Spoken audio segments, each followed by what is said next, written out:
எழுந்ததும் முதல் முருகன் தரிசனம் தான் மைண்ட்ல. அதனால பூஜாக்கு பூ வாங்க கிளம்பியாச்சு. சாமந்தி பூ 1/4 கிலோ 80 ரூபா சொன்னாங்க. சன்னமல்லியும் 1/4 கிலோ 80 ரூபா சொன்னாங்க. நம்ம முருகனுக்கு தானே ஹாப்பியா வாங்கிட்டு கிளம்பியாச்சு. ஆனா அப்போதான் சன் நம்ம கூட டிராவல் பண்ண ஆரம்பிச்சிச்சு. செம்ம வெயிலுங்க.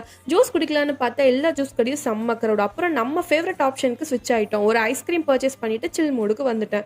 வீட்டுக்கு வந்ததும் வெத்தலை தீபம் பூஜையெல்லாம் நல்லபடியாக முடிச்சுட்டு லஞ்ச் சாப்பிட்டோம். ஈவினிங் ஆகும்போது காளிப்பட்டி முருகன் டெம்பிளுக்கு கிளம்பிட்டேங்க. ஆனால் உண்மையை சொல்லணும்னா போகிற வரைக்கும் மனசுக்குள்ள ஒரு மாதிரி ஸ்ட்ரெஸ்ஸாக இருந்துச்சுங்க.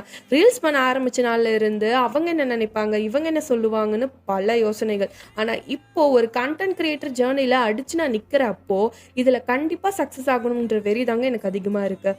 டெம்பிள் ரீச் ஆனதும் அந்த ஸ்ட்ரெஸ் எல்லாம் எங்கே போச்சுன்னு தெரியல, ரெடியாக போயிருச்சு. மூலவர் தரிசனம், சிவன் தரிசனம், அப்புறம் நம்ம தலைவர் சனீஸ்வர பகவான் கிட்ட மனசார வேண்டிக்கிட்டேன். அங்கே ஒரு வன்னி மரம் இருந்ததுங்க. அந்த மரத்தில் கட்டி இருந்த எத்தனையோ வேண்டுதலை பார்த்தேன். ஒவ்வொரு மனுஷனுக்கும் எவ்வளோ ஆசை, எவ்வளோ கனவு இருக்குன்னு புரிஞ்சுது.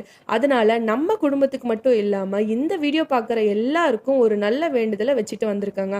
லைஃப்பில் எது நடந்தாலும் நம்பிக்கையும் முயற்சியும் இருந்தால் போதும். இன்னும் நிறைய வீடியோஸ், நிறைய மெமரிஸ் வரப்போகுதுங்க. ஸோ உங்கள் சப்போர்ட் தான் எனக்கு biggest motivation. See you in the next vlog. Bye.